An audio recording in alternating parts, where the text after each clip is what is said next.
Mesdames et messieurs, chers internautes de World Media, merci pour votre fidélité. Bienvenue dans l'émission spéciale FICA. FICA, entendez Festival international pour la culture et les arts.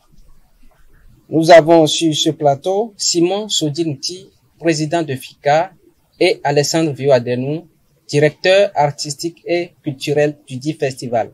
Je commence par le directeur artistique et culturel du festival. Dites-nous, comment doit-on appeler ce géant festival qui se prépare à Dango? Merci, monsieur le journaliste. Comme vous l'avez dit si haut, FICA Ségon, c'est le Festival international pour la culture et les arts. Ségon. Ségon qui signifie en women Kansisi. Donc, FICA Ségon aura lieu du 21 au 25 août 2024 sur l'esplanade du terrain municipal de Dango. Pourquoi ce festival à Dango? Merci, monsieur le journaliste. Ce festival à Dango parce que nous avons l'ambition de positionner Dango sur la carte touristique mondiale. Nous avons l'ambition de promouvoir la destination Dango.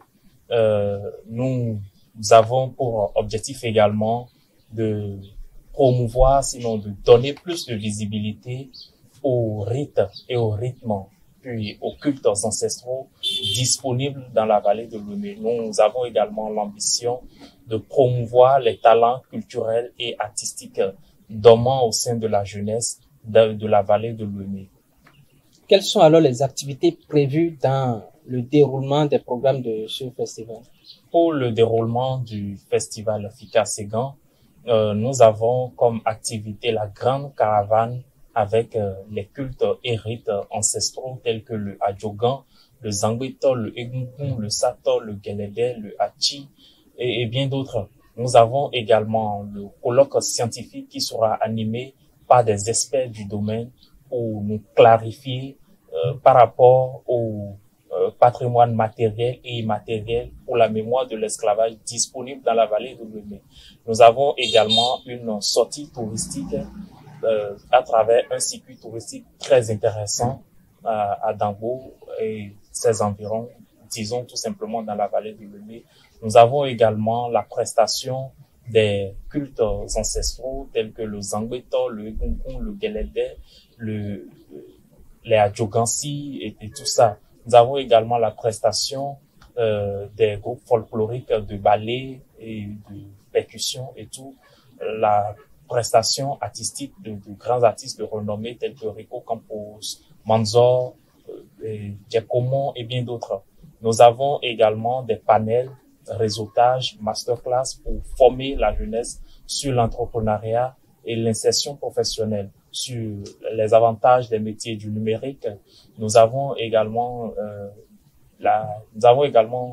des stands sur lesquels vont faire leur exposition les commerçants, les entrepreneurs vont exposer leurs produits et services. Les artistes vont également exposer leurs œuvres d'art et autres pour que les festivaliers puissent découvrir et s'en acquérir en même temps sur les lieux.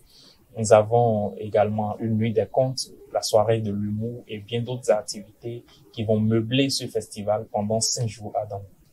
Approximativement, combien de festivaliers sont attendus à ce grand rendez-vous? Bon, au cours de ce festival, nous estimons recevoir plus de 5000 festivaliers exposants venus un peu partout du monde, de l'international, du Bénin et précisément de la vallée de Dango. Comment pensez-vous impacter la jeunesse de Dango grâce à ce festival? Comme je le disais tout à l'heure, monsieur le journaliste, de par ce festival, nous avons déjà commencé par établir la carte touristique de Dango. C'est déjà un impact. En plus de ça, on aura un acte de colloque qui va retracer les patrimoines matériels et immatériels pour la mémoire de l'esclavage à Dango. La jeunesse en particulier, comme vous l'avez demandé, nous allons les former en entrepreneuriat sur les métiers du numérique et bien d'autres. Et ça va pas s'arrêter là. Avec nos partenaires dans ces divers domaines-là, nous allons accompagner ces jeunes à se lancer dans l'entrepreneuriat. Nous allons les suivre sur le chemin de l'entrepreneuriat. C'est énorme. Vous êtes sûrement appuyé par un bailleur de fonds avec ce grand festival jamais vu à Dango. Pas exactement. Nous n'avons pas des bailleurs de fonds, nous n'avons personne qui nous donne de l'argent. Mais nous avons des partenaires qui nous aident d'une manière ou d'une autre. C'est le moment d'ailleurs de remercier certains partenaires comme la Souvebra, la mairie de Dangbo, World Media, l'ONG Action Sociale de M. Eugène Aguemon. Nous disons un grand merci. Le mausolée Accord du grand monsieur Bernard Copé, nous lui disons aussi un grand merci. Donc, nous remercions aussi tous ceux qui nous aident, tous ces jeunes de Dangbo, toutes ces personnes qui, d'une manière ou d'une autre, contribuent à la réalisation de ce projet. Et nous invitons aussi d'autres partenaires qui aimeraient être sur cet événement, qui aimeraient accompagner cet événement.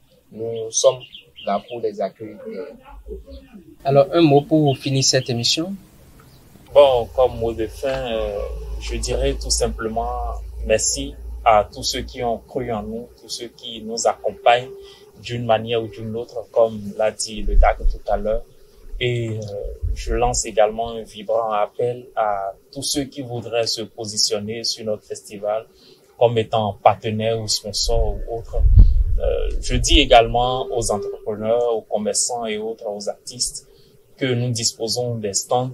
Ils peuvent nous contacter sur le 62 43 48 07 ou 62 42 88 18 pour entrer en contact avec nous ou pour avoir leur stand où ils peuvent exposer leurs produits, services et autres. Un mot pour finir. Je dirais simplement, loin d'être une fête, un lieu de divertissement, FICA Ségan, c'est un événement d'histoire, de leçons. J'invite tout le monde à y participer et à découvrir l'histoire de nos divinités, de nos cultes et autres. Donc, merci beaucoup, monsieur le journaliste. C'était Marius Amoudine dans l'émission spéciale FICA sur World Media. Merci pour votre fidélité.